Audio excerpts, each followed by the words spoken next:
नमस्कार मित्रों, मैं आपका मित्र अनुराग हर्ष और ये कार्यक्रम द अनुराग हर्ष शो।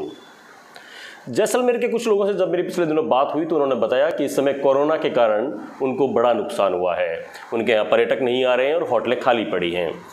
लेकिन सरकार, राज्य सरकार जो है शायद ज़्यादा चिंतित थी उनके लिए, इसलिए खुद ही पर्यटक बनकर वहाँ पहुँच गई है। प्रदेश की सरकार इन दिनों जयपुर में नहीं, यानी कि राजधानी में नहीं है, जैसलमेर में है। जैसलमेर में आमतौर पर लोग गर्मी में नहीं जाते हैं, लेकिन सरकार जो है राजनीति की गर्माहट जो है उसको कुछ कम करने के लिए, उससे बचने के लिए जैसलमेर पहुंची है। लोग जैसलमेर सर्दी के दिनों में जाते हैं। दिसंबर का एक बड़ा पीक सीज़न जैसलमेर का होता है, क्योंकि वहाँ पे उस समय हवाएं ठंडी होती हैं और मौसम जो होता है वो अच्छा होता है। मई, जून, जुलाई का महीना ऐसा होता है जब जैसलमेर में पीक सीज़न नहीं होता है। वहाँ पे पर्यटकों की संख्या कम हो जाती है क्योंकि गर्मी बहुत तेज़ होती है, मौसम अच्छा नहीं होता। इन सब के विपरीत प्रदेश की जो सरकार है वो इन दिनों जैसलमेर में है और एक पर्यटक के रूप में जैसलमेर में है। सवाल ये खड़ा होता है कि आखिर सरकार जैसलमेर क्यों गई है। आप सबको पता है कि प्रदेश के अंदर एक बड़ा राजनीतिक संकट इस समय चल रहा है और उसी राजनीतिक संकट से बचने के लिए अशोक गहलोत, मुख्यमंत्री अशोक गहलोत अपनी पूरी टीम को लेकर जैसलमेर पहुंच गए हैं। वहाँ पे बताया जाता है कि जो 102 विधायक जयपुर में उनके पास थे, उतने ही विधायक जैसलमेर में भी पहुँच चुके हैं और उनके संपर्क में हैं। जो लोग वहाँ नहीं पहुँचे वो उनके संपर्क में और उनके साथ हैं। आखिर इसकी क्या ज़रूरत आ पड़ी कि सरकार को जयपुर को छोड़ के जैसलमेर जाना पड़े। इसके दो बड़े रीज़न हैं और ये वक्त क्यों चुना गया है इसके ऊपर भी हमें गौर करना पड़ेगा। दरअसल राज्यपाल महोदय ने ये सरकार को कह दिया कि वो 14 अगस्त को विधानसभा का सत्र बुला रहे हैं। 14 अगस्त को जब तक विधानसभा का सत्र नहीं होता तब तक इन विधायकों को फ्री नहीं किया जाएगा, तब तक इनको छोड़ा नहीं जाएगा।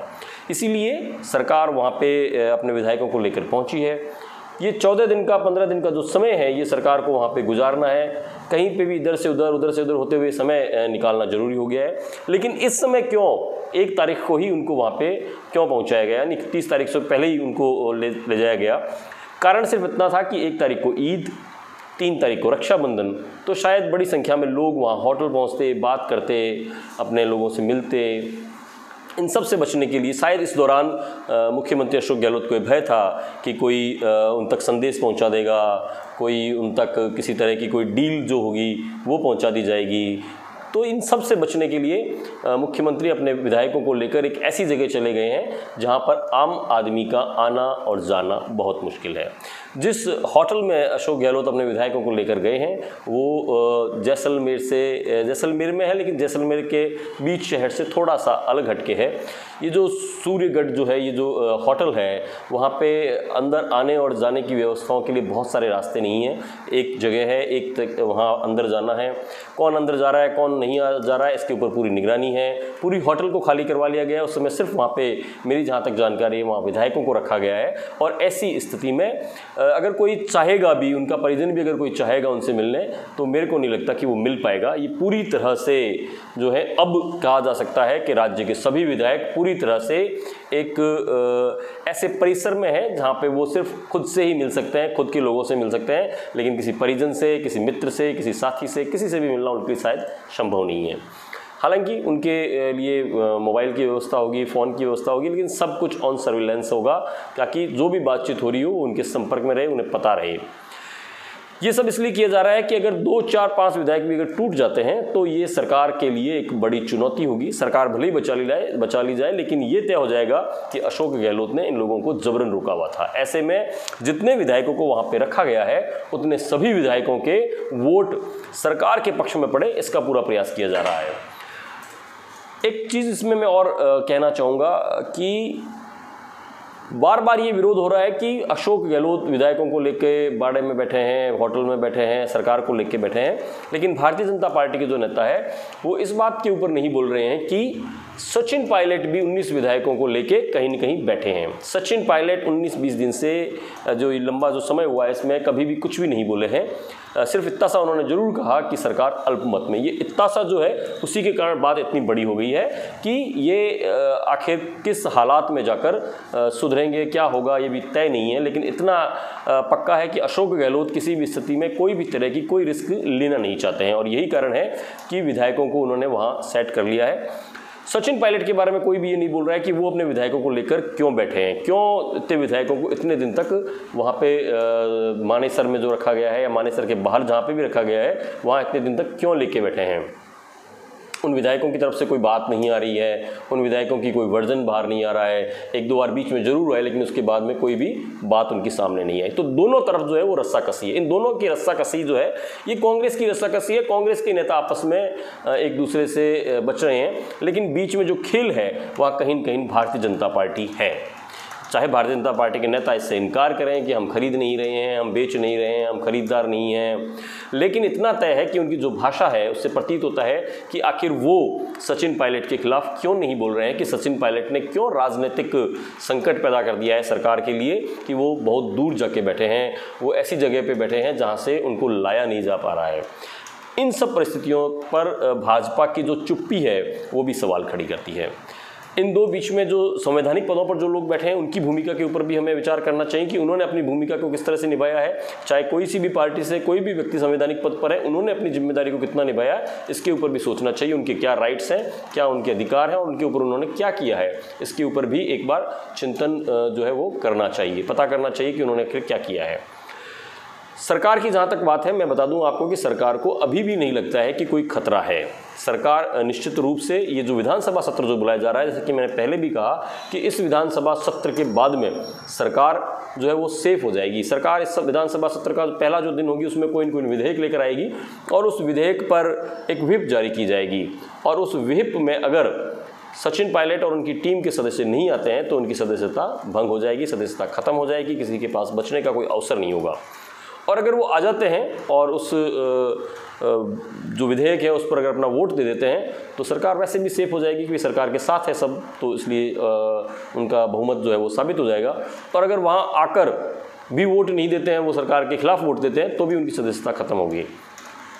तो कुल मिलाकर प्रयास ये है कि कैसे ही करके चुनाव से पहले, यानी जो ये 14 अगस्त का जो सत्र है उससे पहले कुछ कांग्रेसी विधायकों को और तोड़ लिया जाए, उनको अपने पाले में ले लिया जाए। अगर उनको अलग कर दिया जाता है तो सरकार संकट में आ सकती है। सरकार तब संकट में आ सकती है जब वहाँ पर जब भी बहुमत साबित करने की बात आए और फ्लोर पे बहुमत के दौरान अगर विधानसभा में कांग्रेस के 101 विधायक, कांग्रेस समर्थन के 101 विधायक अगर नहीं पहुंचते हैं तो ये सरकार गिर जाएगी। जिसकी आशंका, जिसकी संभावना, जिसकी उम्मीद जो है, आशंका और संभावना अलग अलग शब्द है। कांग्रेस के लिए आशंका है और संभावना और उम्मीद शायद भाजपा के लिए है। तो वो जो चाहते हैं वो हो पाएगा या नहीं हो पाएगा ये तभी तय होगा। लेकिन इस बीच ये कहा जा रहा है कि अशोक गहलोत ने वहाँ पे सोचना शुरू किया है जहाँ पे दूसरे नेता सोचना बंद करते हैं। उन्होंने बहुत ही होशियारी के साथ अपने पक्ष को वहाँ पे रखा है कि वो क्यों अपने विधायकों को लेके जा रहे हैं। उन्होंने जब वहाँ पे जो एयरपोर्ट जो है वहाँ पे उनसे जब पूछा पत्रकारों ने कि भाई क्या कारण है, तो बताया गया कि जो भाजपा जो है उन्होंने अपने उनके जो विधायक है उनकी खरीद की जो रेट है उसको बढ़ा दिया गया है। पहले कहते थे 15-20 लाख रुपए की बात हो रही थी, फिर करोड़ 1.5 करोड़ की बात हो रही थी और अब तो ये कह दिया गया आप क्या चाहते हो। ये ऐसा अशोक गहलोत का कहना है। तो ये कितना सच है और कितना झूठ है ये तो बाद में पता चल पाएगा। लेकिन फिलहाल इतना तय है कि सरकार को बचाने के लिए सरकार को भागना पड़ रहा है और ये सब कुछ जो हो रहा है वो लोकतंत्र के लिए अच्छा नहीं है। इस विधानसभा में जो 200 सदस्य हैं उन 200 के 200 सदस्यों की जिम्मेदारी है कि विधानसभा कि जो सरकार है वो ढंग से काम करे, विधानसभा का सत्र सुचारू रूप से चले। ये काम सिर्फ कांग्रेस का नहीं है, ये काम सिर्फ भाजपा का नहीं है, ये सब 200 विधायक जो है उनकी खुद की जिम्मेदारी है। लेकिन हर व्यक्ति जो है वो राजनीतिक रूप से देखता है, हर विधायक अपनी पार्टी को पहले देखता है, वो जनता की बात को बाद में देखता है, चाहे वो कांग्रेस हो चाहे वो भारतीय जनता पार्टी हो। तो ऐसी परिस्थिति में आने वाले समय में देखना होगा कि ऊँट किस करवट बैठता है। हालांकि अशोक गहलोत पूरी कोशिश में लगे हैं कि उनकी सरकार नहीं जाए और वहीं सचिन पायलट हर हाल में इस कोशिश में लगे हुए हैं कि सरकार को गिरा दिया जाए, या तो गिरा दिया जाए या उन्हें मुख्यमंत्री बना दिया जाए, जिनकी संभावना दोनों ही स्थिति में कमज़ोर साबित होती है, लगता नहीं है। एक तीसरे पक्ष की बात और आई थी कि शायद इसको नहीं तो इसको मुख्यमंत्री बना देंगे। तो मैं आपको यहाँ बता देना चाहता हूँ कि जब अशोक गहलोत सचिन पायलट को मुख्यमंत्री नहीं बनने दे रहे हैं तो क्या वो दूसरे या तीसरे विकल्प के ऊपर सोचेंगे। शायद नहीं। अगर सोचना होता तो ये निर्णय पहले ही हो जाता, ये बात पहले ही हो जाती।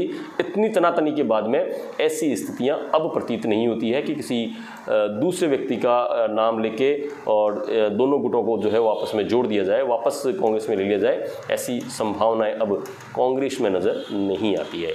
और इसके बाद सचिन पायलट की राजनीति जो है वो 15 अगस्त से पता पड़ेगा कि वो किस तरह की राजनीति में आगे जाना चाहते हैं, उनका भविष्य क्या है। ये भी 14 अगस्त के बाद ही तय होगा। 15 अगस्त से ये पता चलेगा कि उनका राजनीतिक भविष्य क्या है। एक तरफ ये भी कहा जा रहा है कि सचिन पायलट 14 अगस्त के बाद शायद भारतीय जनता पार्टी ज्वाइन कर लेंगे। और जो एक राजनीतिक समीकरण जो है, एक नेता से मेरी जब बात हुई तो उन्होंने बड़े चौंकाने वाली बात कही कि कोई आश्चर्य नहीं है कि सचिन पायलट को भारतीय जनता पार्टी आने वाले चुनाव में जम्मू कश्मीर से मुख्यमंत्री पद का दावेदार घोषित कर दे।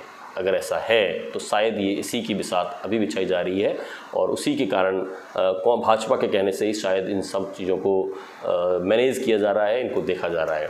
भविष्य के गर्त में है क्या होना है और क्या नहीं होना है। लेकिन अगर आपको मेरा ये एपिसोड अगर पसंद आया तो इसके ऊपर आप लाइक करें, कमेंट करें, राजनीतिक रूप से आपके क्या विचार हैं वो भी लिखें, तो मैं भी अपने आप को अपडेट कर पाऊँगा। धन्यवाद। जय हिंद।